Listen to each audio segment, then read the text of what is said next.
Bonjour à tous, bienvenue dans Smartcom, votre rendez-vous mensuel en partenariat avec entreprises et médias, think tank et associations des directeurs de communication des grandes entreprises et organisations. Alors vous le savez, chaque mois on décortique ensemble les grands enjeux auxquels doit faire face la communication, que ce soit en interne ou en externe dans les grandes entreprises. Et ce mois-ci, je vous propose de nous intéresser de plus près au sponsoring sportif. C'est un vecteur puissant, évidemment, en termes de visibilité. Mais le sponsoring sportif, c'est aussi un investissement lourd pour des marques. Il permet aussi de fédérer les collaborateurs autour des valeurs du sport choisi. Mais alors justement, comment est-ce qu'on peut choisir le sport, la compétition qu'on va soutenir? Comment bien intégrer ensuite ce sponsoring dans sa communication interne pour le faire vivre? Quels sont les retours sur investissement qu'on peut espérer? On en parle tout de suite dans Smartcom. Et pour en parler sur ce plateau, j'accueille Thomas Hirsch, bonjour. Bonjour. Vous êtes directeur de la communication externe, du digital et du sponsoring chez Capgemini Group. Simon Guillam, bonjour. Bonjour. Vous êtes dirigeant du groupe Vivendi et président du conseil d'administration de Brive Rugby. Et puis Giuseppe Catla, bonjour. Bonjour. Vous êtes SVP, Head of Corporate Affairs, Communication and CSR de Sanofi. Moi, je voudrais d'abord savoir, messieurs, quels sont les sports et les compétitions que vous parrainez au sein de vos groupes, chez Vivendi par exemple? France 2023, le rugby. Voilà, c'est vraiment notre axe de communication pour 2023. Et il y a d'autres sports où c'est vraiment focus rugby? Il y a d'autres sports à des petits niveaux, sport dans la ville, aider les jeunes, etc. Mais pour 2023, ça va être France Vraiment. 2023. Ouais, un bel événement, en effet. Thomas Hirsch, chez Capgemini Group. Alors nous, on a beaucoup accéléré dans le sponsoring sportif depuis 2 ans. On a une grande histoire depuis plus de 30 ans avec le rugby.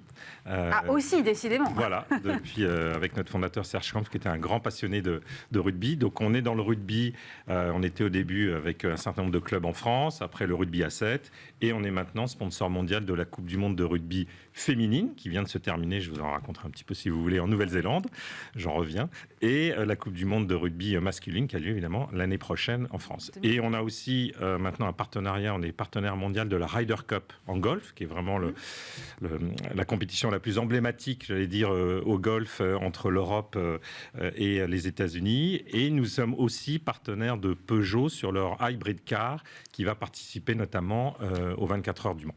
Voilà donc les 3 sports aujourd'hui dans lesquels nous sommes. Et Sanofi, parce que j'ai du mal à vous voir sur un sponsor. Je réfléchis, mais je ne vois pas. Mais vous avez raison, parce que nous ne faisons pas le sponsor sportif, mais nous faisons une exception avec Paris 2024, avec les Jeux Olympiques. La raison étant, normalement, nous travaillons avec des associations de patients pour favoriser un peu le sponsorship justement des patients et la sensibilisation dans la maladie. Mais là, avec Paris 2024, on a voulu le faire pour 2 raisons. Un, parce qu'on partage les mêmes valeurs de l'environnement, de respect de l'environnement et de diversité et inclusion. Et deuxièmement, parce que c'est à Paris, ça arrive une fois tous les 100 ans. On est une boîte française et on trouvait qu'on ne pouvait pas rater cette occasion magnifique à Paris et en France en général. Moi, j'aimerais savoir, d'abord, avant qu'on parle de comment est-ce qu'on fait le choix, quels sont les objectifs que vous poursuivez quand vous décidez d'engager des budgets qui, généralement, sont plutôt conséquents sur du sponsoring? Simon. Moi, oui. D'accord. D'abord, il faut que ça ait un sens stratégique pour le groupe, et que ça corresponde aux valeurs du groupe, et puis qu'on puisse activer des choses autour du sponsoring, et puis aussi qu'il y ait une forte communication interne, que les salariés du groupe se sentent impliqués dans le projet. Et puis, vis-à-vis de l'extérieur, il faut absolument qu'on fasse savoir ce qu'on fait. Et puis, le rugby nous paraît vraiment un très bon vecteur pour cela, parce que ça correspond à ce que je viens de dire. Et surtout, c'est le sport inclusif par excellence. Vraiment, il n'y a pas un sport autrement dans le monde où, quelle que soit sa taille, quelle que soit son origine, on puisse pratiquer ce sport. Thomas? Alors, un petit peu ce que vient de dire Simon, je rajouterais donc, il y a 3-4 objectifs. Évidemment, l'engagement interne, les collaborateurs, la visibilité de la marque, c'est évidemment important même pour une marque B2B, on va dire, comme Capgemini. Et puis le 3e objectif, c'est aussi l'intimité client. Ça permet aussi d'avoir des rencontres avec nos clients qui sont évidemment très importantes dans un stade ou autre part. Je rajouterais le 4e objectif, qui est peut-être même le premier, qui est qu'est-ce qu'on peut apporter au sport que l'on va accompagner et sponsoriser. Qu'est-ce qu'on peut apporter par rapport à notre propre compétence? Nous, on est une entreprise donc, qui accompagne la transformation digitale des grandes entreprises.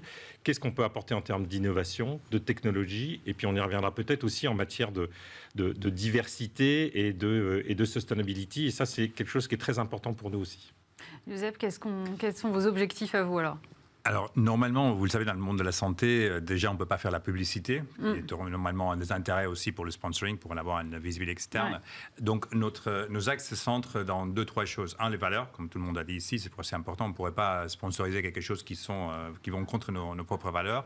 Deuxième élément, l'employé, le fait d'activer justement l'engagement à niveau employé en interne. Et pour les jeux, on va le faire dans plusieurs formes, mais on va s'assurer qu'il y a un maximum de personnes de chez Sanofi en France et ailleurs qui peuvent bénéficier de l'expérience directe de jeu.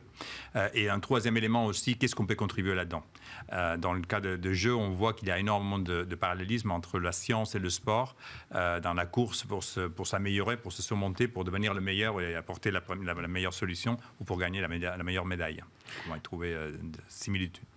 Thomas Hirsch, comment est-ce qu'on choisit les sports qu'on va parrainer? Parce que là, effectivement, c'est une compétition globale. Les JO, c'est la plus grande, je pense, compétition au monde. On sera tous d'accord là-dessus, donc OK.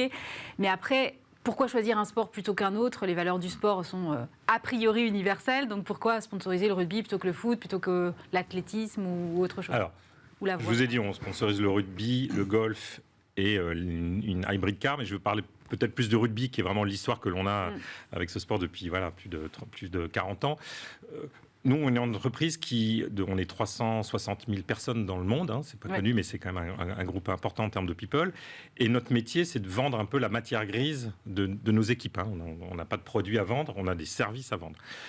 Et donc, avec le rugby, ce qui nous va bien, on a 7 valeurs, comme beaucoup d'entreprises ont des valeurs, mais moi, je retiens 3 valeurs qui nous vont bien avec le rugby, qui sont donc l'audace, le fun et l'esprit d'équipe. Et je pense que ça correspond assez bien au rugby.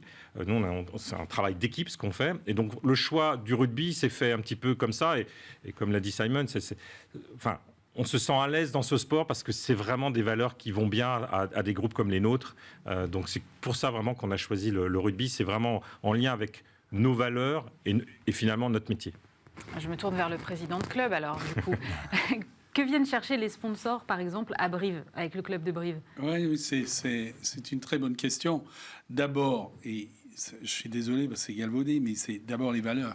C'est cette histoire de combat. Nous, c'est 3 valeurs, c'est combat, courage et convivialité. C'est à peu près la même chose. Mais c'est aussi c'est un prétexte, le rugby, pour un sponsor, de se retrouver, de passer des bons moments ensemble, d'avoir des belles expériences, d'être avec des hommes et des femmes qui partagent les mêmes valeurs et qui sont heureux aussi de faire la fête. Mais tu fais la fête que si tu as gagné. Et donc, gagner, c'est très important. Et donc, les entreprises qui viennent, et il faut que ces entreprises se retrouvent dans les valeurs d'inclusion surtout, parce qu'aujourd'hui, tout le monde est taxé là-dessus. Et je dirais que le sport le plus en croissance en ce moment en France, c'est le rugby féminin. Et je donne un exemple très concret. Nous, on a lancé le rugby féminin il y a quelques années à Brive. On vient de signer avec un sponsor qui veut uniquement sponsoriser l'équipe féminine. Il ne s'intéresse pas à l'équipe masculine. C'est Sonépar, le groupe, parce qu'ils aimeraient que plus de femmes viennent travailler dans leur groupe et ils veulent attirer des femmes. Donc, ils ont dit, on va prendre un sport en croissance qui essaye d'attirer des femmes aussi. Et donc, ça doit correspondre à un objectif de business, un objectif commercial ou industriel d'abord, et ensuite qu'on y ressente de l'émotion. Et l'émotion, c'est vraiment important parce qu'il y a le cerveau. Voilà, on a des discours corporate souvent qui nous fatiguent. Alors que si on vit de l'expérience et on vit de l'émotion, on a complètement autre chose. Je peux rebondir sur l'émotion? Absolument, allez-y. Parce que, donc, comme je dis, on est depuis 1 an donc sponsor mondial aussi du rugby féminin, de la Coupe du Monde de rugby féminin. Et donc j'ai eu la chance d'aller à Auckland donc, il y a 10 jours pour voir la finale Nouvelle-Zélande-Angleterre. Et Simon parle d'émotion et c'était incroyable. C'était franchement incroyable de voir un sport finalement assez nouveau, hein, le rugby féminin, mais avec une ambiance incroyable. Et je parlais avec les gens de World Rugby, donc la fédération internationale. D'abord, en termes de public, tous les stades étaient pleins. En termes d'audience TV, ils ont été bien au-delà de ce qu'ils attendaient. Et donc, c'est un vrai succès. Et je pense que c'est le début d'une histoire pour le rugby féminin. Et je prends quelques chiffres pour chez nous. On a fait par exemple une vidéo avec Stacey Fuller, qui est une des grandes championnes de l'équipe de Nouvelle-Zélande. On a eu 6 millions de vues, ce qui est énorme pour nous, pour une entreprise de Capgemini. C'est énorme. Donc il y a un appétit aujourd'hui sur ces sujets qui est très très important. Et cette émotion, vous l'avez vécue dans le stade, mais vous, je ne sais plus combien, 360 000, c'est ça, collaborateurs, comment vous leur transmettez ? Alors, ce qu'il faut savoir aussi, le rugby, c'est un sport génial, mais qui n'est pas encore complètement universel. Je pense que c'était ce que vous avez. Et donc, maintenant, ça va vraiment toucher plus certaines zones géographiques qu'on connaît tous. Absolument. Maintenant, voilà. Donc, nous, on essaye de commencer à faire connaître ce sport à d'autres pays. Et on vient justement de sponsoriser, on vient de signer un partenariat avec la Fédération indienne de rugby. Comme vous le savez, on est très nombreux en Inde, on a beaucoup de collaborateurs en Inde, ouais. Et le rugby n'est pas un sport très populaire pour l'instant en Inde, c'est pas le cricket. Voilà. C'est pas le cricket. Mais ils ont envie de se progresser, et vous savez, le rugby à 7 est aux Jeux Olympiques. Et donc leur objectif, c'est en 2028, 2024 c'est trop tôt, mais dans 2028, d'avoir peut-être l'Inde qui représentera l'Asie aux Jeux Olympiques de Los Angeles en 2028. Donc on va aussi accompagner le rugby à 7 en Inde. Donc, c'est une manière aussi d'essayer de faire connaître ce sport à d'autres pays qui finalement connaissent moins bien le rugby. On va parler un peu budget aussi, parce que ce sont des budgets à chaque fois conséquents, et en particulier, je pense, pour les JO 2024, c'est un gros investissement pour Sanofi, j'imagine. D'abord, où est-ce qu'on le prend, ce budget ? On ne le prend pas sur votre budget comme, j'imagine. Non, parce que j'ai pas un budget de la même taille. Mais non, ce qu'on fait, c'est un effort de compagnie, de société, de groupe, parce que, comme je disais, pour nous, l'objectif, c'est l'engagement des employés. Donc, on va verser d'ailleurs autant d'argent vers nos employés qu'on a donné à Paris 2024. Donc l'investissement, effectivement, est énorme. Et pourquoi ? Parce qu'on veut faire un travail de co-construction, si je peux dire. On va amener des milliers d'employés comme volontaires à Paris. Comme ça, on aide aussi l'organisation de Paris 2024 pour avoir une masse salariale couverte avec des différentes langues ou le langage pour parler à différentes cultures, différents métiers. Des gens qui sont dans la santé, qu'ils ont besoin pour l'organisation.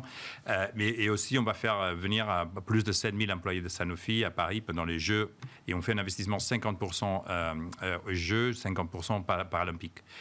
Donc, un des autres éléments pour nous, c'est de trouver cette valorisation de toutes les personnes.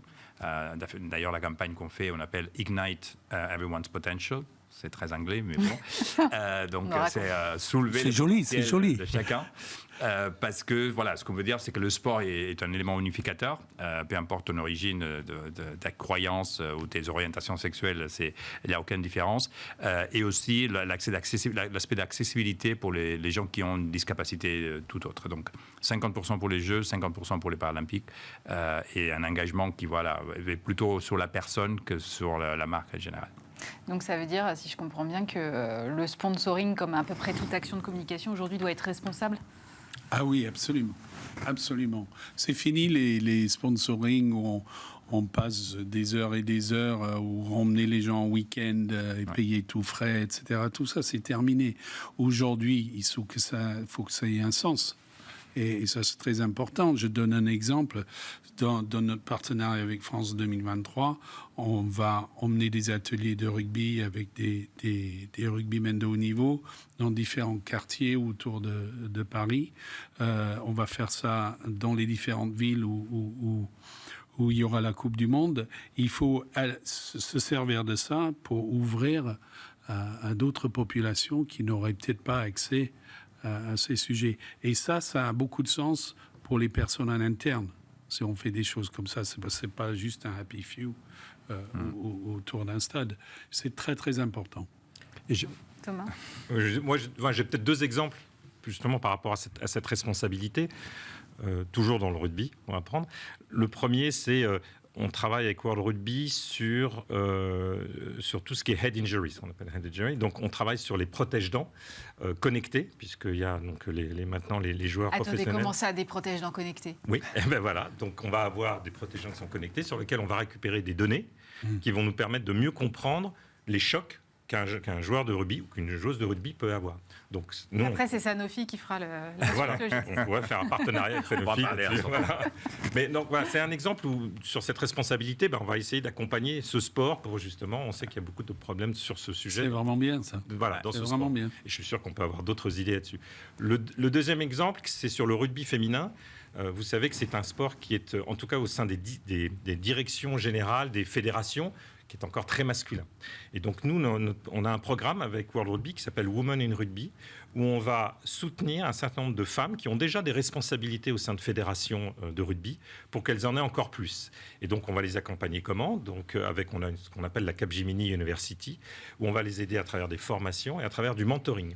Et j'ai pu discuter avec certaines d'entre elles qui ont bénéficié de notre programme la semaine dernière, notamment avec une femme passionnante qui est à la fédération, qui est la seule femme à la fédération de rugby fidjienne, au bord de la fédération fidjienne. Vous imaginez, c'est assez masculin.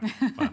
Et alors je lui ai demandé qu'est-ce que ça a apporté, ce qu'on a pu faire avec vous. Elle m'a dit, le mentoring, ça m'apporte beaucoup. Elle a discuté avec des dirigeantes de Capgemini dans la confiance que je peux avoir pour affirmer mes idées. Voilà, parce que c'est compliqué en face de plein d'hommes dans une réunion, que ce soit du rugby ou d'autres, on connaît tout ça.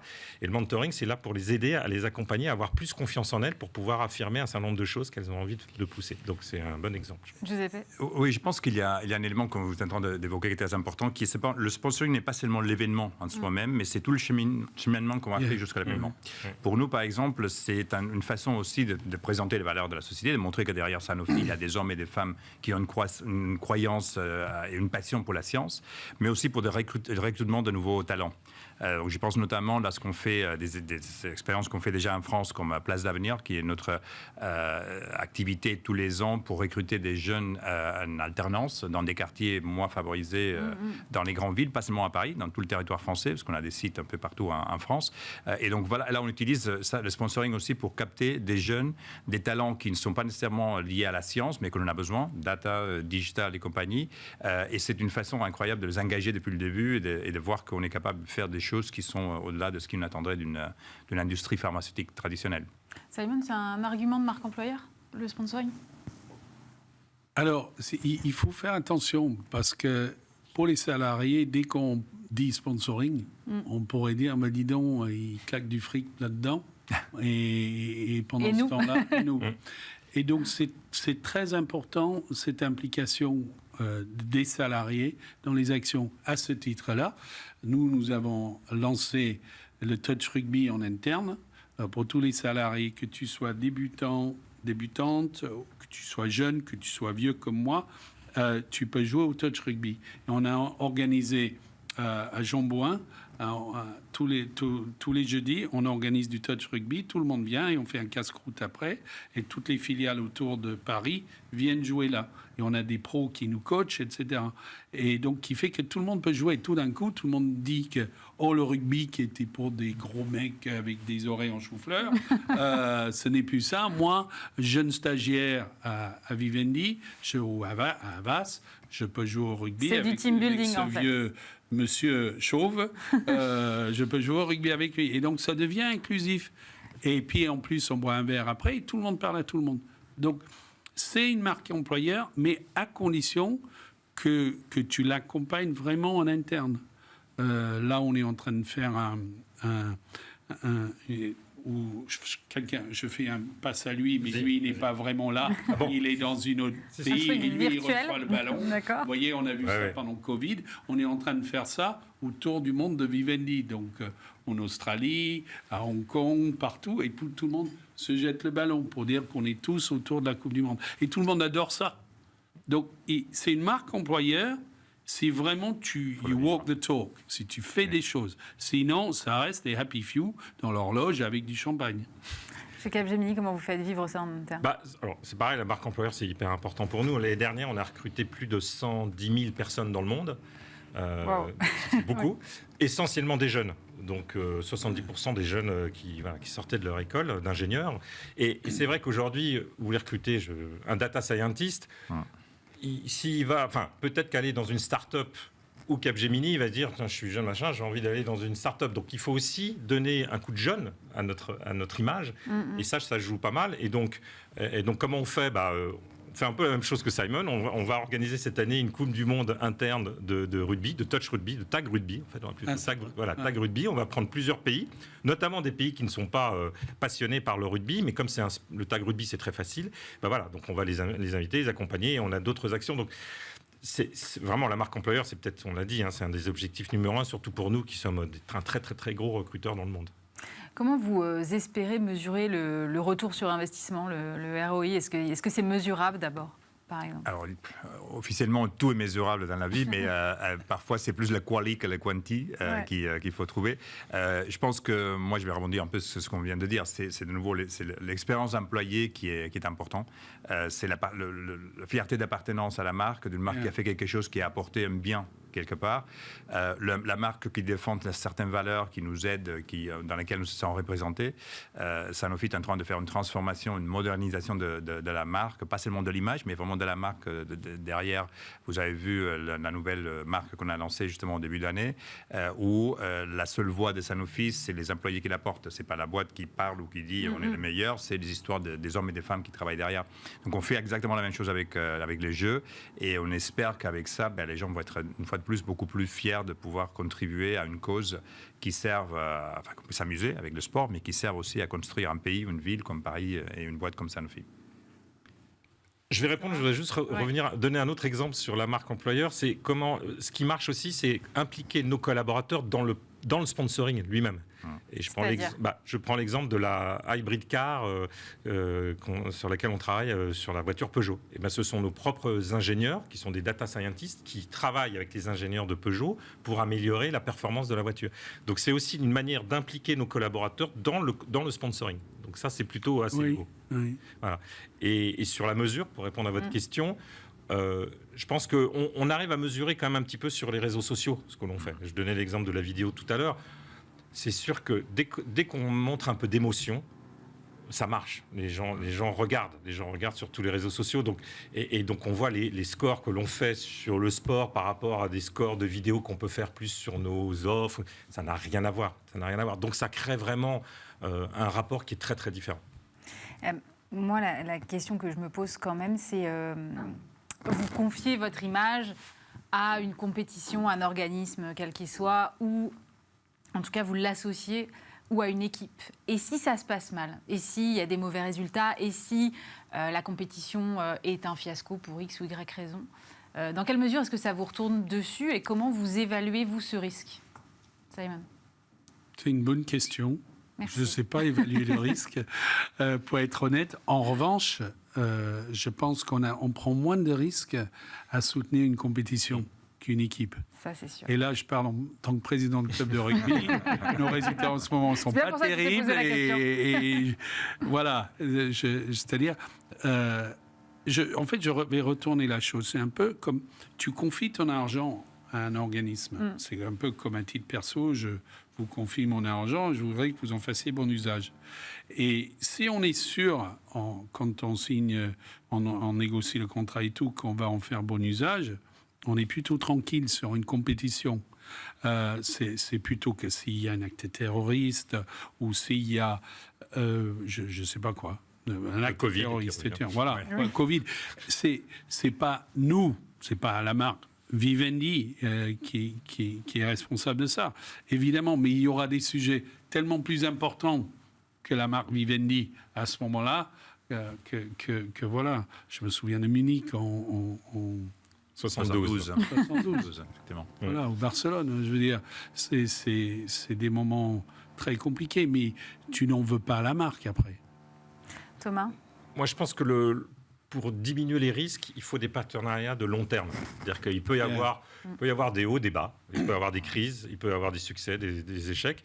Mais si on est là, et si on accompagne une équipe, une compétition plusieurs fois, je pense que c'est ça qui change et c'est ça qui crée aussi l'affinité et le lien. On est là dans les bons jours, mais on est là aussi dans les mauvais jours. Donc je pense que c'est le long terme qui va permettre de diminuer les risques.